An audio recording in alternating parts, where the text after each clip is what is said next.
Nah, dari ide dan sejarah dan filosofi tadi, nanti lahir pertama namanya liberalisme klasik. Gagasan-gagasan awal tentang liberalisme.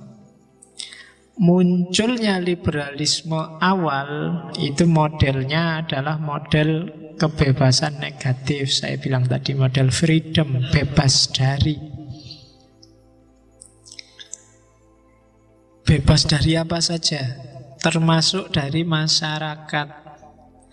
Orang-orang liberalisme klasik punya pandangan kalau bisa sistem, aturan, kemudian dogma, ajaran, norma sosial, apapun itu yang hubungannya sama kehidupan bareng, seminimal mungkin. Semakin minimal norma, ajaran, adat, tradisi, semakin orang bebas. Semakin banyak aturan, semakin banyak tradisi, semakin orang tidak bebas.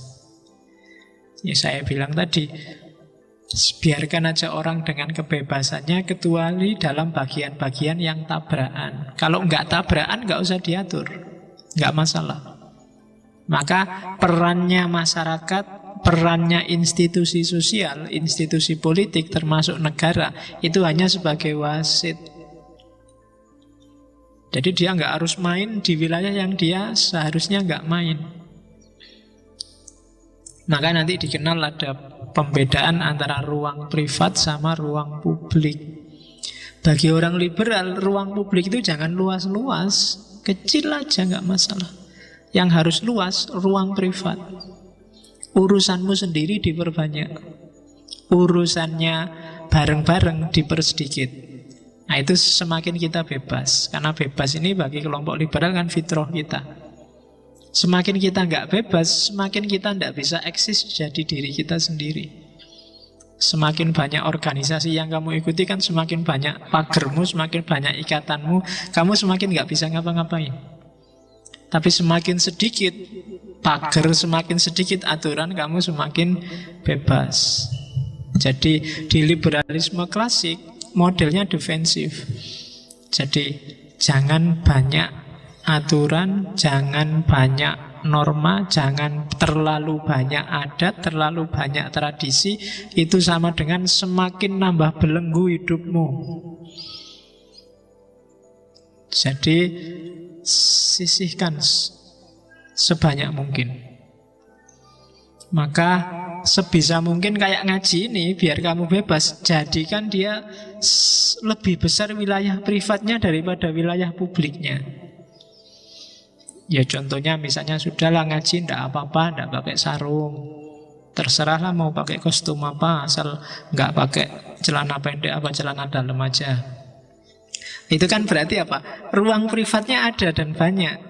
Dalam urusan kostum, kamu punya keleluasaan milih sendiri. Itu berarti apa? Ruang privatnya besar. Atau kita perbesar ruang publiknya. Kita seragam ya, ngaji filsafat besok seragamnya putih-putih, pakai kopiah putih. Terus diawali dari kita membaca tahlil bersama, terus sholawatan bersama.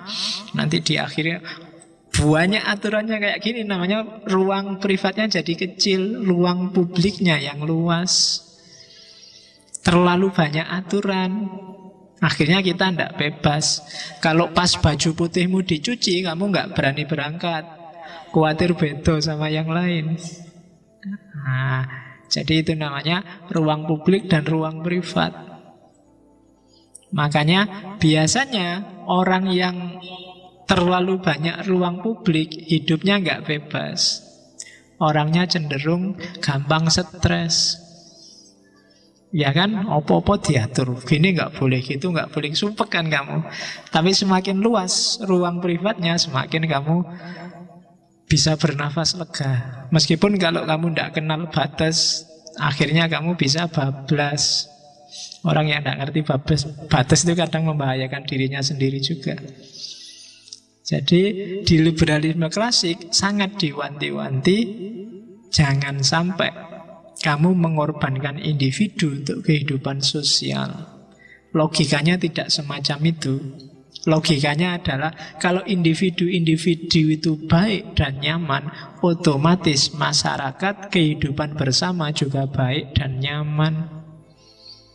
Kalau masyarakat isinya orang waras semua, ya masyarakatnya kan enak. Isinya orang-orang waras. Tapi kalau isinya orang stres semua, ya hasilnya juga masyarakatnya kacau. Isinya orang-orang stres. Jadi logikanya bukan masyarakat yang mempengaruhi individu, tapi harusnya individu yang mewarnai masyarakat. Cara berpikirnya dibalik.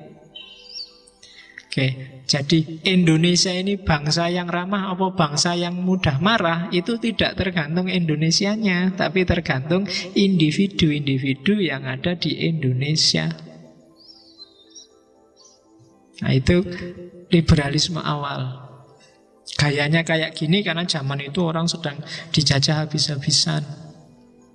Gaya imperialisme itu kan sedang marak-maraknya di level apapun, baik fisik maupun politik, ekonomi, budaya. Kalau hari ini kan yang imperialisme fisik kan tidak ada. Orang dijajah itu biasanya budayanya, ideologinya, atau mungkin ekonominya. Tapi yang penjajahan murni mungkin sudah dapat dikatakan nggak ada hari ini. Jadi itu liberalisme klasik. Nah, di antara mengukur kamu itu orang yang bahagia apa enggak, coba dicek. 100% hidupmu itu berapa puluh persen yang itu ruang publik dan berapa puluh persen itu ruang privat. Kuliah itu ruang publik apa ruang privat? Ngaji ruang publik apa ruang privat? Makanmu itu ruang publik apa ruang privat? Kalau makan itu suka-suka aku pinginnya ayam ya ayam, tempe ya tempe, itu urusanku, itu ruang privat.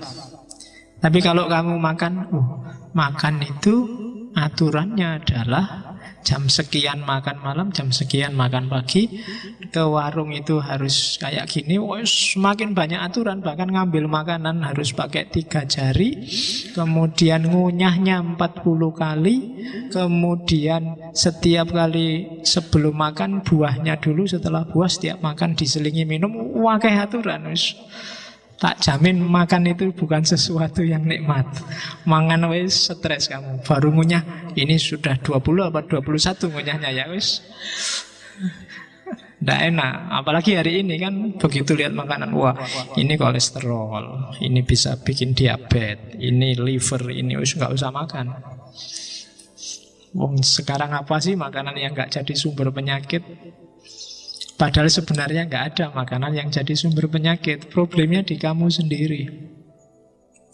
Oke, jadi itu liberalisme klasik. Jadi hiduplah sesuai versimu. Jangan terlalu banyak bikin aturan untuk sesuatu yang harusnya nggak usah diatur. Karena kalau sudah nggak diatur ya tenang aja, nggak usah minta diatur. Kayak mahasiswa di kelas itu loh. Bikin makalah ya. Kalau dosennya cuma bilang bikin makalah, kamu diem aja, selesai. Kadang-kadang kan kamu malah tanya, berapa halaman pak? Berapa spasi pak? Referensinya minimal berapa? Kamu nyari penyakit sendiri. Wong dosennya cuma nyuruh bikin makalah kan kayak apapun, yang penting bunyinya makalah kan beres. Tapi kamu tanya sendiri, akhirnya dosen ini tidak mikir. Oh ya kira-kira paling gitu kan terus dosennya. Itu kamu nyari penyakit. Oh biar aja lah, dia maunya umum, kamu malah minta detail.